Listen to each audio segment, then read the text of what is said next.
dengan KUHP 81 itu ya siapapun bisa jadi korban. Bayangkan kita semua sekelompok orang sama-sama punya niat baik tapi kita saling bertengkar. Sama kayak hijab jahitan. Setuju aja dia interupsi gitu kan.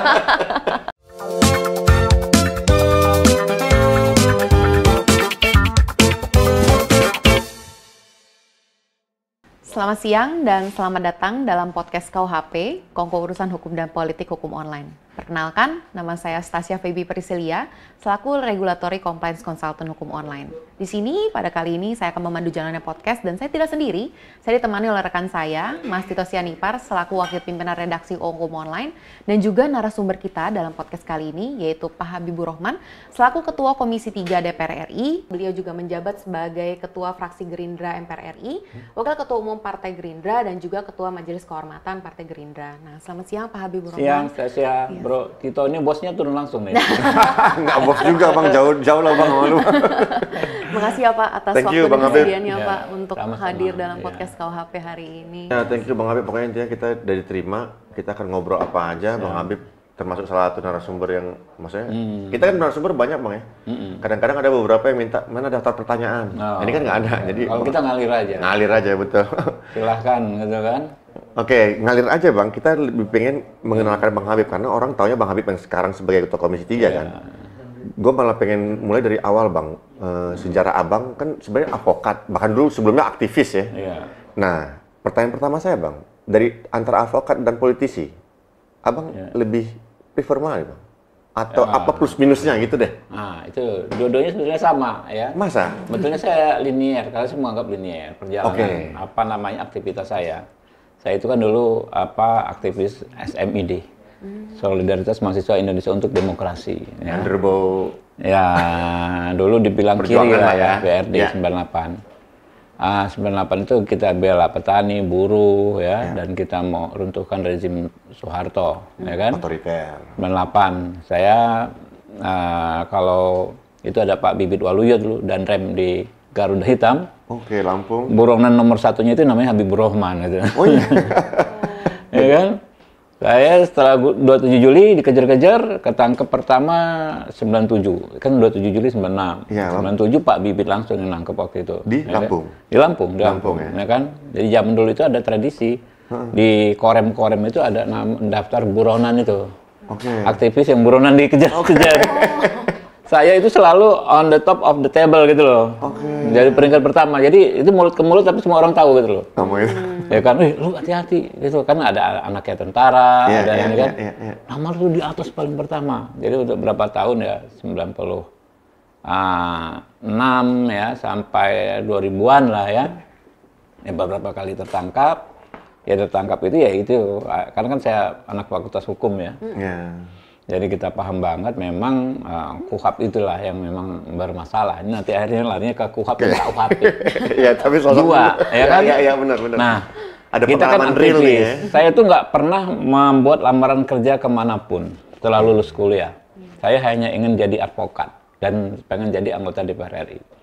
Itu dia. Jadi saya jadi advokat, advokatnya advokat publik, bukan advokat model komersial gitu, ya. Kita yang dibela juga teman-teman yang petani buruh dan sebagainya. Nah, setelah 2009 saya masuk partainya Pak Prabowo, jadi advokatnya kelompok oposisi gitu kan, lebih ekstrim lagi. Berkuasa itu ya. Kalau tadi sekedar teman-teman LSM, kalau ekstrem ini kan benar-benar head to head dengan kekuasaan. Pak Prabowo itu kan bikin partai 2008 ya, saya masukin 2009 kan di luar terus. Sampai 2019 baru jadi Menhan ya, setengah berkuasa, 2024 baru berkuasa. Jadi hidup saya ini ya kan sebagai pegiat hukum, aktivis hukum linier menurut saya ya. Saya nggak pernah jadi lawyer corporate, ya dikit lah ya, dikit udah. Tapi kebaikan mulai dari aktivis, saya ditangkap beberapa kali, merasakan pahitnya KUHP 81, ya kan? Jadi lawyer LSM juga merasakan pahitnya KUHP 81, membela orang-orang yang termarginalisasi secara hukum, teraniaya secara hukum. Jadi lawyernya oposisi, lebih parah lagi Pak, dua-duanya. Kalau lawyernya oposisi, ya kita membela orang yang teraniaya, kita juga dianiaya, gitu loh. Sama penguasa. Iya. Zaman itu kalau ada telepon masuk dari rumah, ya kan? Udah pasti. Istri saya kan nggak ini ya, kalau nggak terlalu penting nggak nelpon.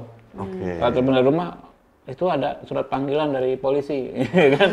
Terkait aktivitas kita yang membela advokasi, Pak ya. Melakukan advokasi. Jadi kita rawan sekali yang namanya dikriminalkan, ya kan ya. Kalau secara teori bahasanya bukan dikriminalisasi, dikriminalkan, dibuat menjadi kriminal padahal kita bukan kriminal, ya kan? Nah, itu yang kita rasakan sekali, ya. Makanya memang dari dulu, dari zaman saya kuliah, saya ini pengen punya andil merubah KUHP dan KUHAP. Dua, yang satu hukum, ya teman-teman tahu ya, hukum formil, dan satu hukum material, hukum prosedur, hukum acaranya. Yang saya lihat sumber masalah hukum itu salah satunya kalau dari segi regulasi ya dua hal tersebut. Nah, lalu saya kan S1 Unila tuh hampir nggak lulus itu, 7 tahun sekian, ya kan? Sampai diusir-usir sama dosen. Ya kan? Jadi zaman itu dosennya udah nekali sama kita dulu, muak kali. Belum lulus. Ya, kita ujian, ya kan? Ujian dulu ada 3, kayak proposal, seminar 1, seminar 2. Oke, iya. Udah dosen yang ngumpul, harusnya kan mahasiswa sibuk ngumpulin dosen. Ini dosen ngumpul, mahasiswa demo gitu kan. Bang Habib yang belum siang, kamu nggak Ulang lagi jadwal lagi gitu kan. Kamu jadi ada sampai seolah saya dengar ada instruksi rektor, pokoknya gimana nih orang harus lulus gitu loh. Karena kalau nggak lulus bikin rusuh terus di kampus kan. S1 ya kan, S2 saya UI ya kan ya. Nah, S3 saya selalu bicara soal pidana ya kan ya, pidana terkait ini. Nah, S3 saya khusus bahkan tema saya, disertasi saya di UNS itu tentang restoratif justice. Ya, sehingga saya paham banget ya, KUHAP ini 81 ini nggak mengenal restoratif justice dan harus di-insert. Nah, selama di DPR, saya 5 tahun kemarin saya baru periode kedua nih. Periode pertama itu kita full ya, menerima masyarakat yang hadir ke sini, korban kriminalisasi. Macam-macam kan, saya menjadi penjamin. Mungkin kalau dihitung, kalau 500-600 orang sudah ada yang saya menjadi penjamin supaya orang itu nggak ditahan dari kasus-kasus struktural politik, ya kan ya? Lebih ya, dekat-dekat hampir 800-an, 1000 nggak nyampe, ya kan ya?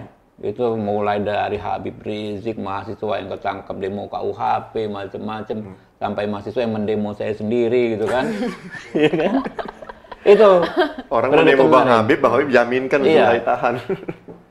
Ya kan yang pilkada kan begitu, yang undang-undang pilkada terakhir kan yang saya dilemparin batu itu kan, dilemparin ini dari mobil komando, kan itu ada sekian ratus orang, saya ke Polda Metro, saya bilang saya yang jamin, ya kan, dibebaskan sama Pak Jati Wakapolda waktu itu, jaminan saya pribadi gitu kan ya.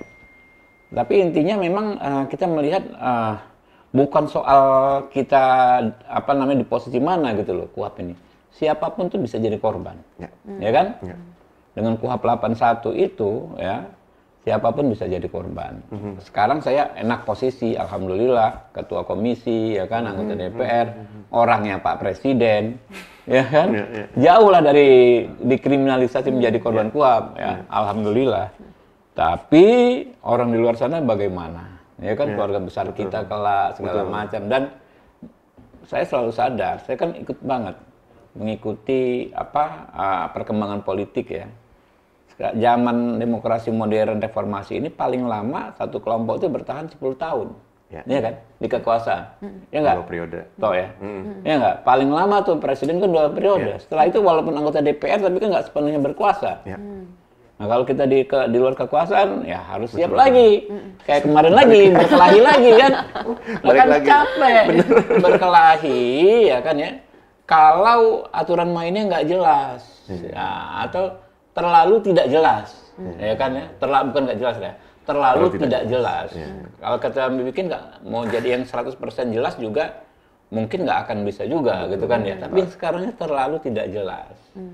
Nah, itulah kenapa kemarin kan KUHP ya alhamdulillah sudah selesai, ya kan ya.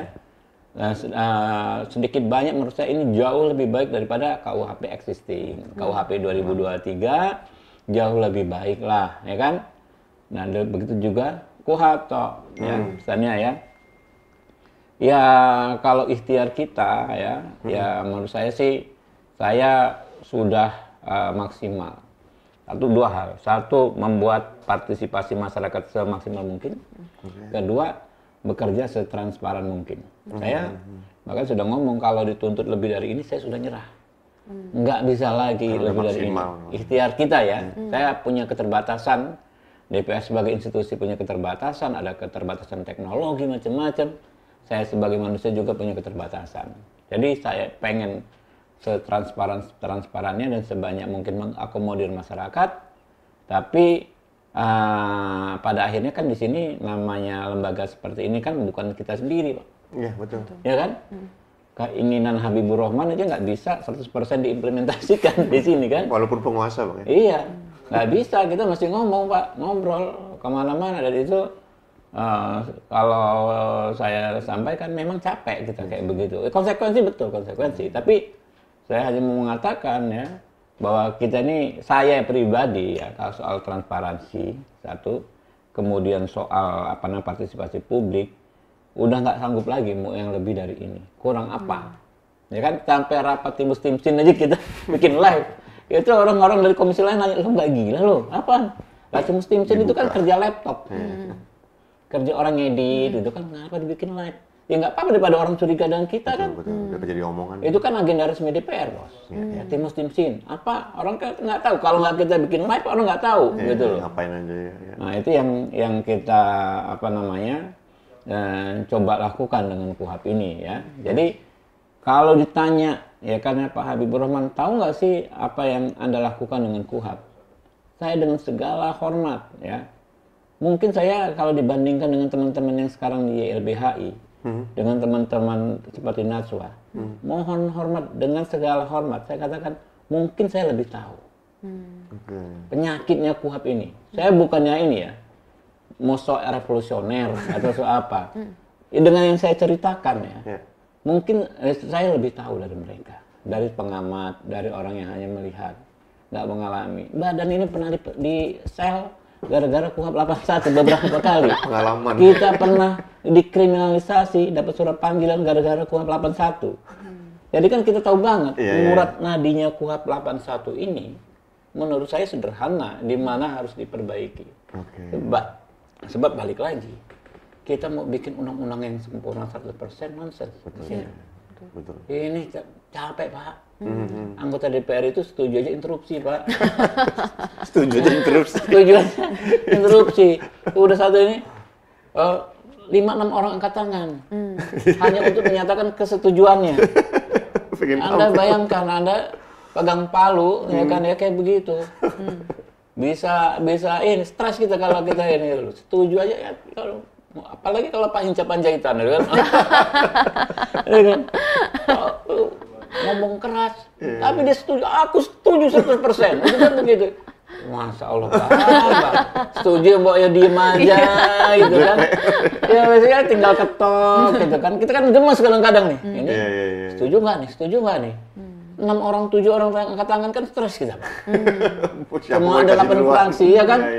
Oke, setuju semua. Waduh. Itu baru komisi, Bang. Iya, kalau setuju Mbok yang nggak usah interupsi gitu loh. Iya, tapi itulah toh ya. Misalnya ya, situasinya begitu. Kita ada keinginan baik. Orang menyebutnya idealisme. Kita pengen implementasikan di sini, ya kan ya. Tapi tantangannya satu, ya itu kayak itu orang nggak tahu apa yang kita lakukan di sini, ya kan ya. Nggak tahu latar belakang kita juga, ya juga punya mungkin ada catatan buruk terkait kinerja di masa lalu lembaga ini. Saya nggak ngerti, agak persepsi masyarakat. Sehingga sudah sedemikian ini, sedemikian effort kita maksimal, ya kan ya. Satu, pengen bikin rumusan yang bagus soal KUHP. Kedua, pengen setransparan mungkin. Ketiga, pengen separtisipasi mungkin. Masih banyak kesalahpahaman. Ya kan? Kesalahpahaman. Sehingga kalau saya situasi saat ini ya kita ikhlas saja, ya kan? Udah dalam posisi ya kita ngalir saja ikhlas. Toh, ya kalau memang niat baik kita bisa terrealisir ya bagus, ya kan? Kalau nggak terrealisir ya mau gimana? What can I say? Gitu kan? bahasanya what can I say gitu loh. Udah maksimal Iya. gitu Bang. Mau ngomong apa lagi kita, udah kayak begitu gitu loh. Tapi di kuap baru ini harus kita akui. Ambil minum Bang. ya, ini ada airnya kan? Silakan. Jadi benar-benar ini partisipatif bermakna karena ada airnya guys. Boleh di. Iya. Tapi kita harus akuin Bang. Setidaknya dari sisi pandang kita, saya pribadi misalnya, memang ada 2 poin maju dalam kuhap, salah 2 aja minimal misalnya yang saya catat, restoratif tadi Bang. Kemudian yang kedua itu bagaimana kuhap ini sangat mengedepankan peran advokat untuk lebih Bang ya. Nah, ada kemajuan lain nggak di Bang Habib selain restoratif dengan memberikan peran advokat lebih? Ya, jadi itu dia. Ada kasus Nenek Mina. Saya tiap podcast ngomong begitu. Ya kan? Ada kasus yang pencuri sandal jepit, ya kan? Itu kan karena kita nggak maksimalkan kembali restoratif justice. Dulu sebelum reformasi, kita ada nilai restoratif justice sebelum reformasi. Walaupun regulasinya nggak ada, regulasinya KUHP 81, tapi prakteknya kearifan kita menyelesaikan masalah dengan restoratif.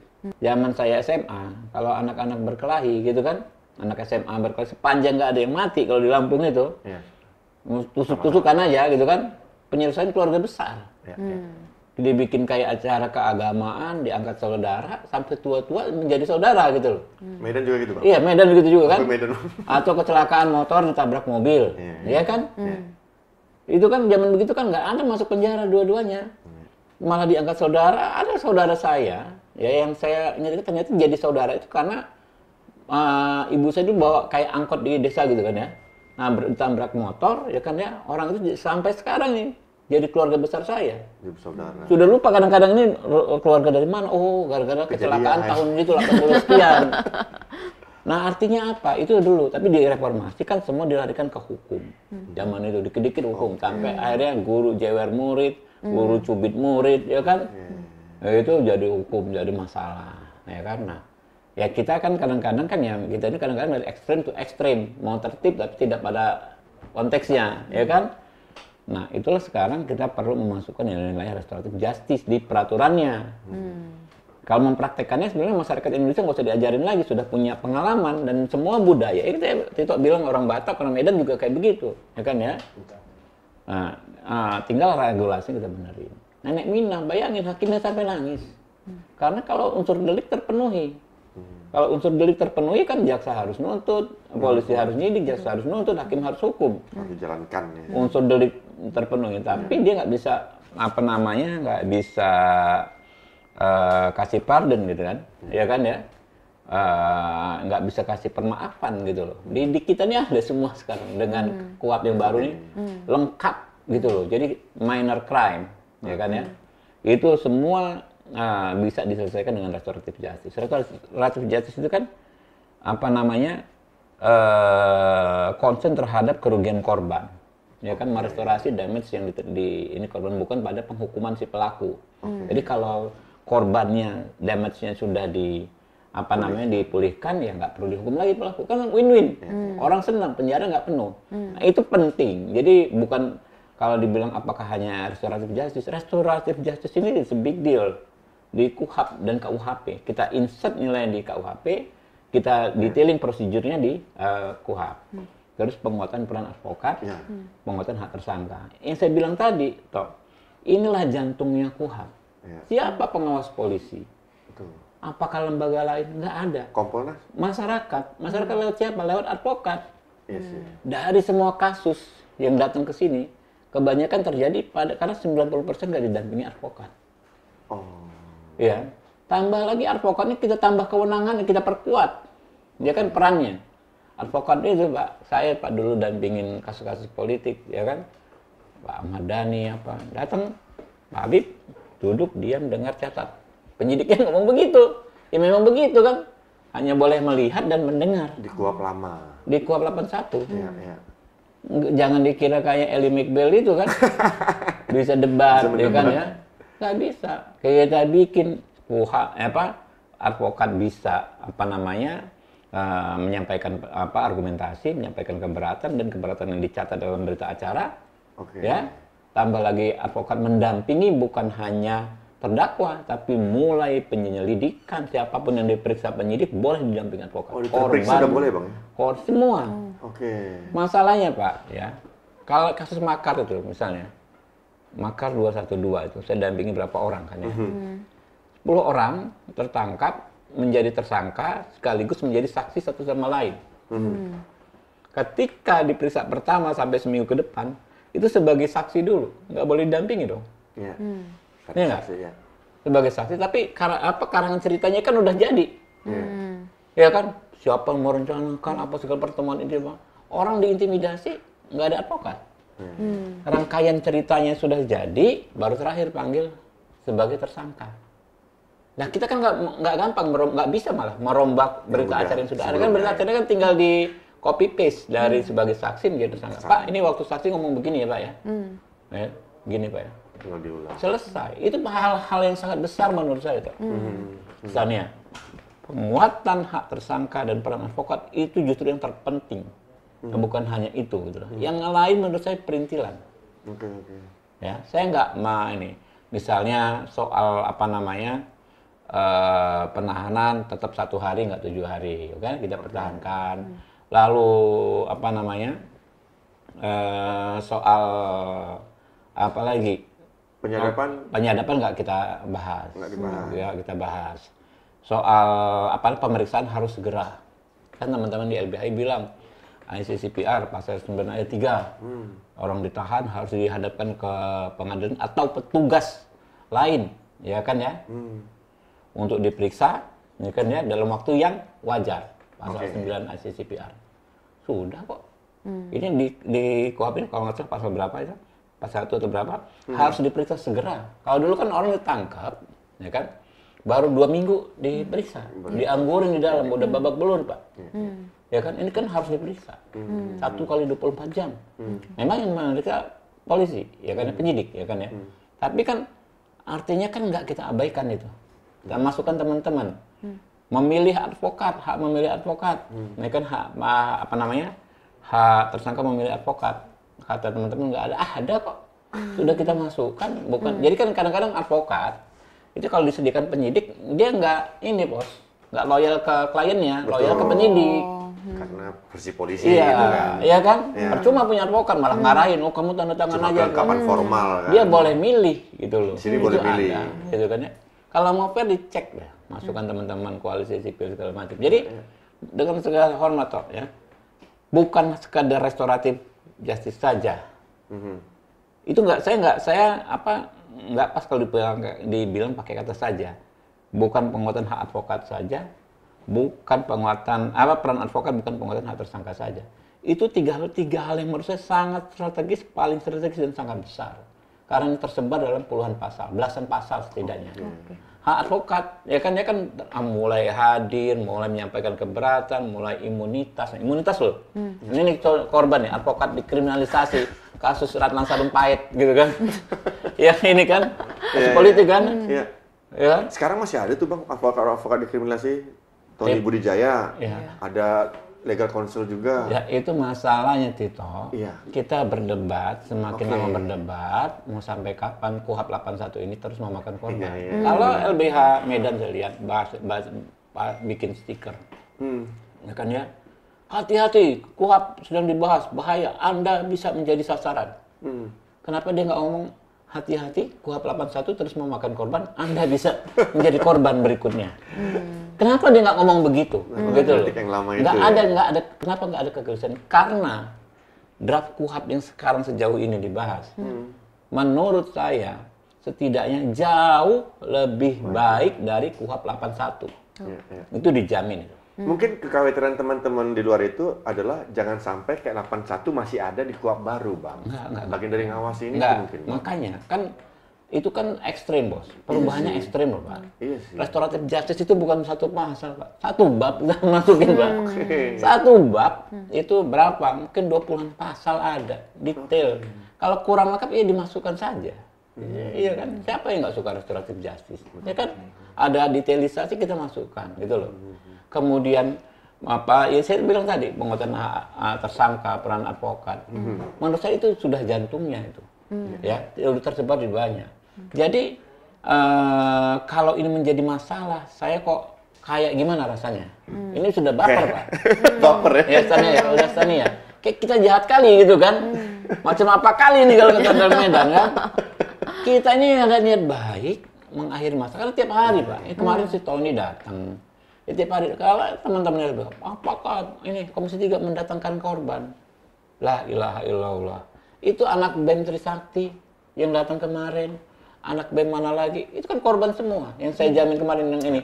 Apa demo di balai kota, ditangkap. Saya jadi penjaminnya, ya kan ya. Kita akhirnya kan saya bilang, udah kalau pengen apa ada aspirasi sampaikan, bisa audiensi. Akhirnya, oh bang, kalau bisa datang kita datang. Kan korban mereka.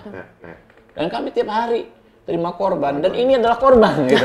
Mantan korban. Iya kan, Punya korban, pengalaman. ya kan, pengalaman. Jadi kalau kita terus menerus ya secara membabi buta, ya kan ya, melihat produk di sini pasti akan masalah, ya kan ya.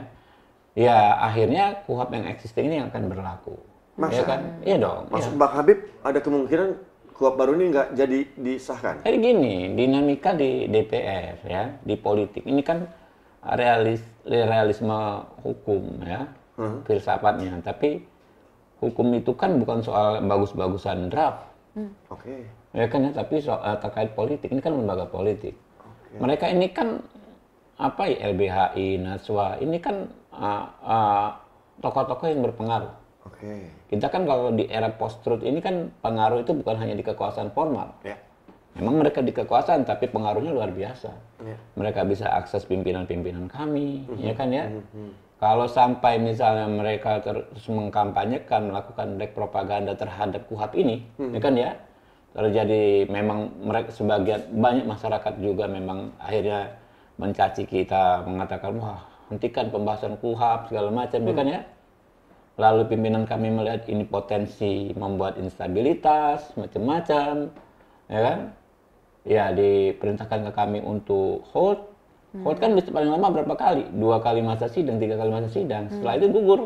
Harus kalau mau dibahas lagi, harus usulan lagi yang agak panjang lagi. Nah ini bisa vakumnya, sekali vakum bisa 12 tahun ya. Dulu kan 2012. Iya, pernah diusulkan. 2012 ribut langsung yang soal yang ini, yang diributkan ini.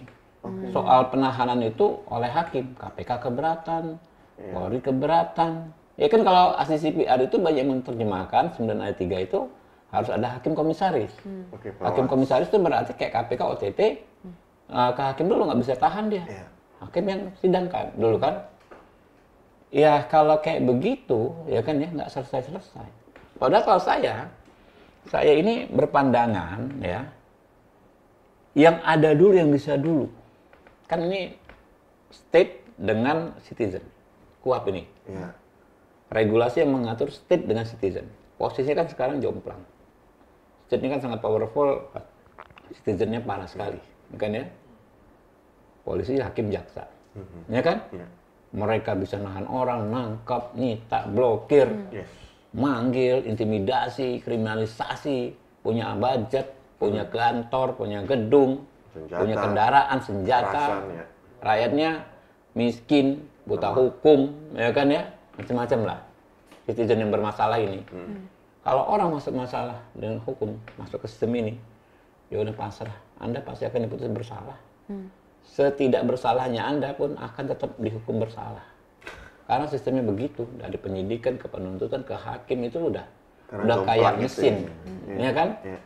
Jadi mestinya udahlah kalau ada masalah udah. Jangan berharap keajaiban lah. Ini jangan terlalu berharap keajaiban. Kita cuma mau imbangkan.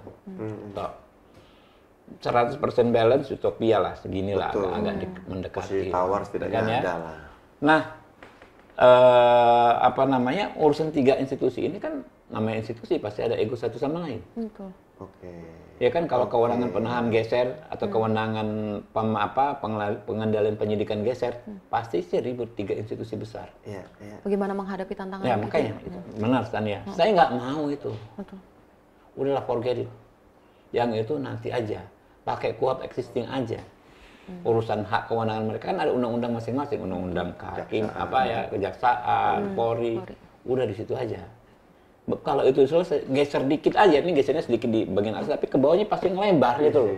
Kita bicara negara, ya nggak? Bicara implementasi hukum di level negara gitu loh.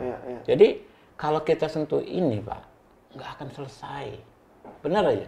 Ini kan institusinya kadang-kadang ketika dia lemah, oke ngalah, begitu kuat dia maju lagi. Nggak akan selesai capek. Makanya saya bukannya nggak paham. Ya, bukannya nggak punya idealisme nih. 100% yang ACCPR 9 ayat 3 itu pakai hakim komisaris, bukannya nggak mau, tapi tantangan yang begitu besar sehingga menjadi tidak realistis. Paksakan. Ya, kalau orang belum pernah nggak di posisi saya sulit untuk memahami, kita nggak bisa memaksakan. Nggak bisa Pak, namanya memaksakan Pak. Bubar negara ini kalau kita memaksakan idealisme dan keinginan kita saja. Tapi mana yang lebih berat Bang? Tadi kan kayak baper tadi Bang bilang tuh ya, ada kemungkinan nggak jadi disahkan dalam waktu dekat misalnya KUHP baru. Mana yang lebih berat faktor pendorongnya? Apakah karena protes teman-teman NGO tadi atau karena pertarungan 3 lembaga kekuasaan? Enggak. Itu sih oke lah, itu ada pengaruh juga. Tapi kan karena teman-teman saya anggap terlalu membabi buta melihat kerja KUHP ini. Ya, kenapa saya katakan membabi buta? Satu disebut ugal-ugalan, kedua disebut omong kosong. Ya kan, bahkan draft kita dibakar, ya kan ya, ada draft tandingan dan sebagainya. Soal 100% ini brengsek, ini panja ini brengsek. Nah ini kan mereka berpengaruh. Ya kan kalau yang tiga lembar itu nggak bisa diajak ngobrol, maksudnya kan? Saya selalu ngajak, kan saya undang. LBHI kan saya undang, yang demo-demo aja saya undang. Betul. Tapi nggak berkenan juga ada partisipasi publik justru dalam proses ini. Ya LBHI saya undang 2 kali, gitu kan ya. Mau 3 kali, 4 kali silahkan gitu kan ya.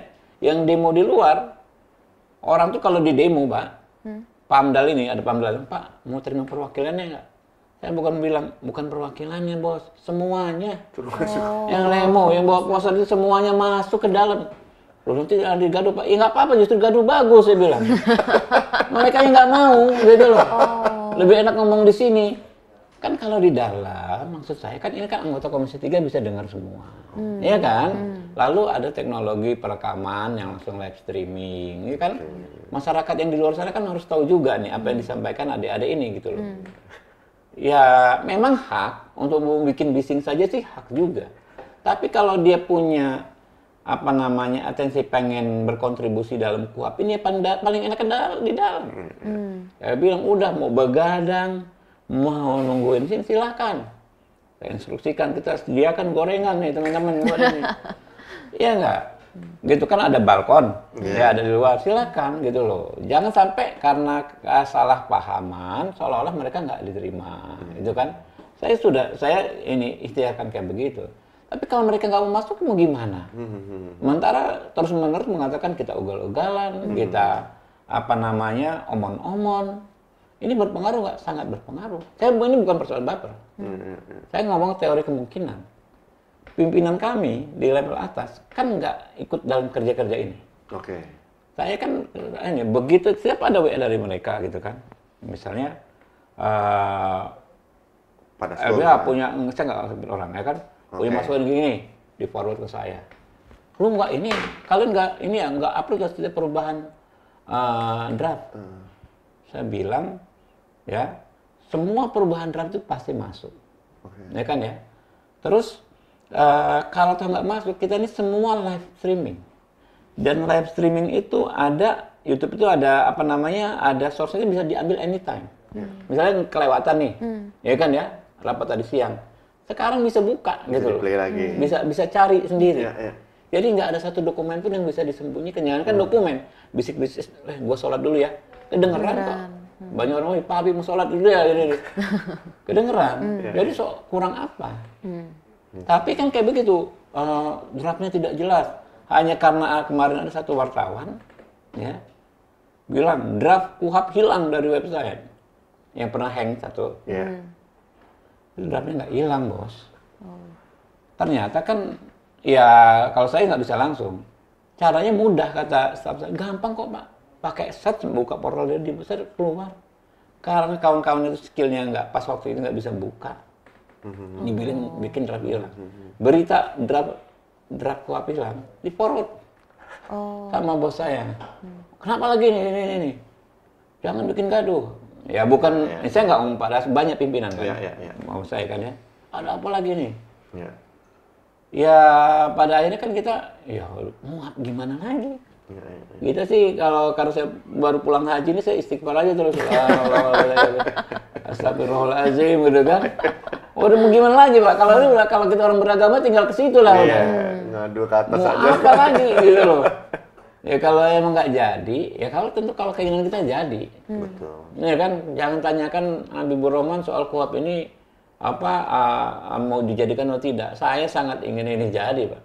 Ini 60 RDPU saya langsung yang pimpin, Bos. 60 lebih RDPU itu nggak pernah, mungkin kayaknya hampir nggak pernah orang lain. Ada 5 pimpinan komisi, saya terus yang pimpin. Saking saya antusiasnya ini, pengen gol ya. Iya, pengen denger pengen gol, pengen ini kan ya. Nggak pernah ada sebanyak itu RDPU. Ini masih banyak lagi besok, kita juga akan dengar dan saya akan pimpin langsung lagi, kan ya. Ya kurang apa kalau udah kayak begini, gitu kan ya. Berarti di mana ya kurang, Pak? Maksudnya kritik-kritik ini masih hidup sampai sekarang. Pertanyaannya ya kan, pertanyaan Titos dan ini sama dengan pertanyaan Habibur Rahman gitu kan. Kalau maksud saya, di mana kurangnya? Bang Habib sebagai Komisi 3 udah maksimal, tapi kemudian kan ada fakta lain, misalnya ahli hukum pemerintah itu ada yang mundur Bang misalnya.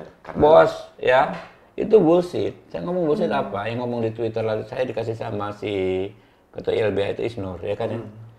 Sekarang jangankan seorang profesor doktor, ya kan ya. Mahasiswa yang masih kuliah itu bisa datang ke sini ngasih masukan kok. Kan draft ini kan baru, janur kuningnya kan baru paripurna. Ini tingkat pertamanya belum, timus timsin lalu panja lagi aja belum. Tinggal datang tuh profesor kok. Nggak datang ke saya ngomong, apa masalahnya gitu loh. Dia mau ngomong 2 jam, 3 jam, 4 jam, 5 jam, kita tunggu gitu loh. Jadi kalau dia bilang nggak dilibatkan, lalu tolak KUHP baru, ini profesor apa? Gitu kan, nggak paham masalah gitu loh. Ya kalau mau datang kita tunggu dengan senang hati. Mungkin mereka berangkat dari yang udah ada Bang, misalnya kan KUHP lama ini kan beberapa kali diuji materi di MK. Ternyata hasil uji materi ternyata nggak masuk di draft misalnya. Soal pra-peradilan contohnya. Iya apapun. Iya. Apapun yang mereka sampaikan bisa datang ke sini mereka sampaikan. Jadi kalau tidak merasa dilibatkan di pemerintah, lalu mereka memblack propaganda ini proses ini seolah-olah kami sekelompok orang jahat yang ingin memproduksi undang-undang jahat, ya kan ya? Ya apa namanya nggak pas. Karena semua orang bisa datang kok. Saya kemarin ketemu orang, wah Pak kami di kampung aja bisa ngikutin kok prosesnya gitu kan. Silakan datang dengan tangan terbuka kita tunggu gitu kan. Setahu saya tidak pernah sekalipun kita tolak RDPU. Ya, mahasiswa BEM ada berbagai versi kita terima, BEM A, BEM B, universitas yang sama kita terima kok. Silakan aja kok kalau mau datang gitu kan ngasih masukan. Padahal dari penjelasan Bapak yang saya tangkap itu RUU KUHP itu apa ya? Lebih terkesan positif lah ketimbang RUU KUHP yang lama, Pak. Terus saya juga melihat bahwa dari perspektif Bapak bahwa adanya penekanan ke restoratif justice juga bisa mengantisipasi adanya over capacity di lapas dan lain sebagainya dan permasalahan-permasalahan lainnya sehubungan dengan KUHP yang lama itu. Tapi kenapa ya Pak masyarakat tuh justru masih memiliki kesan negatif terhadap proses yang Bapak lakukan ini? Pertanyaan Stania itu pertanyaan saya, gitu loh. Saya ini kan bukan berarti tahu semua kan, tanyakan ya, itulah pertanyaan saya. Sudah sebegitu, saya bilang kemarin sudah maksimal nih, menurut saya ikhtiar ya. Dalam konteks effort, saya kurang mau bagaimana lagi, transparansi, mengakomodir orang bagaimana lagi. Ya teman-teman di LBH itu 2 kali yang memang paling kritis kita undang gitu kan. Mau seperti apa lagi? Kalau memang cukup, ya itu dia kembali pada kalau memang ini nggak cukup. Ya kan ya, saya sudah nggak sanggup lagi untuk lebih transparan lagi, untuk lebih partisipatif lagi, ya kan ya. Dan dianggap ini bermasalah, mungkin saya yang salah. Bahwa KUHP 81 ini harus diganti dengan undang-undang yang baru ini. Mungkin aja bisa jadi saya yang salah. Oh, ternyata KUHP 81 bagus. Ya mungkin saya coba. Makanya lu baper di situ, Bang. Hah? Makanya baper lu di situ. Lah iya, saya mungkin ya kadang-kadang kita harus kayak begitu.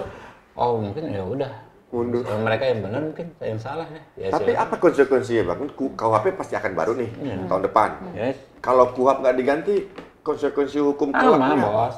Gini, Bos. Ya. Jangan dikira kita nih ketua komisi bisa jawab apa aja. Pertanyaan Anda dan pertanyaan saya sama.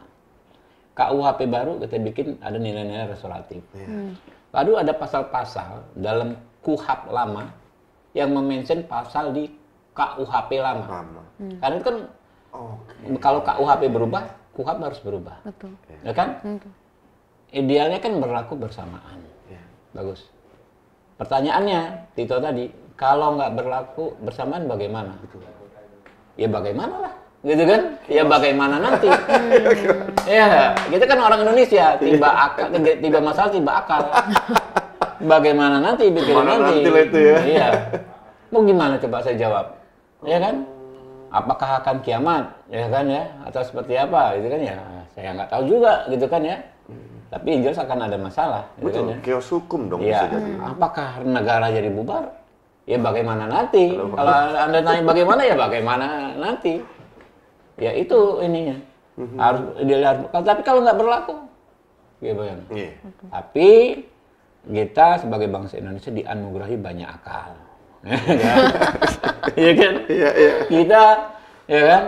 Nah, makanya kita ini bisa bikin singkong itu jadi 44 macam makanan. Di zaman Jepang itu kan sejarahnya begitu. Jadi tiwul, jadi getuk, jadi gatot, ya kan? Karena akal kita banyak. Di semua situasi sulit kita ada aja akal. Pasti nanti bagaimananya terjawab lah. Apakah hambatan-hambatan yang Bapak dan tim alami dalam proses RUU KUHP ini justru dalam tanda kutip apakah ada terkesan ada tunggangan tertentu Pak atau seperti apa ya Pak? Enggak juga. Ya saya nggak ngerti namanya kita masing-masing ada vested interest atau seperti apa ya nggak ngerti ya kan ya. Tapi situasinya seperti ini. Nah, situasinya nggak mudah. Bayangkan kita semua sekelompok orang sama-sama punya nilai niat baik tapi kita saling bertengkar. Ya kan saking demokratisnya Indonesia sama kayak Hinca Panjaitan. Setuju aja dia interupsi gitu kan. Itulah negara kita. Ya kita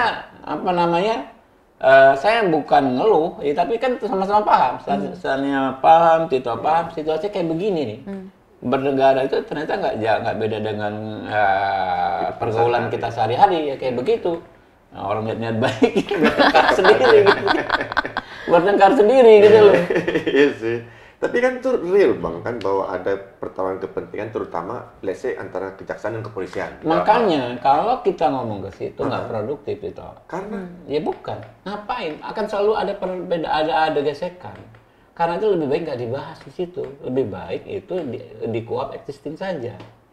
Pastilah mereka bermanuver, saling manuver, ya kan? Segala macam pasti. Tapi makanya kalau kita masuk ke situ selesai deh, gitu loh. Makanya saya mulai pesimis gara-gara mulai masuk ke perdebatan itu. Orang seolah-olah lupa betapa ada perubahan ekstrim pada penguatan peran advokat, betapa ada perubahan ekstrim terkait hak tersangka, betapa ada perubahan ekstrim terkait restoratif justice, ya. Ada plea bargain, ada judicial pardon, segala itu ekstrim sekali Pak, gitu kan ya. Orang lupa kayak nggak ada artinya itu, gitu kan ya. Sibuk saja, wah ini memperkuat polisi, ini memperlemah ini segala macam. Ya susah. Tapi aku pengen nanya opini Bang Habib nih. Satu poin misalnya, ada klausul soal penyidik utama adalah polisi. Kalau menurut Bang Habib, pribadi nih, apapun nanti putusannya ya. Baca pasal 30 ayat 4. Oke. Konstitusi kita, ya kan? Kepolisian bertanggung jawab melindungi, mengayomi, melayani masyarakat dan untuk penegakan hukum. Polri. Penegakan hukum memang Polri, Bos. Penegakan hukum itu ya Polri. Makanya penyidik utama nggak disebut OJK, ya kan bea cukai, penyidik bea cukai nggak ada.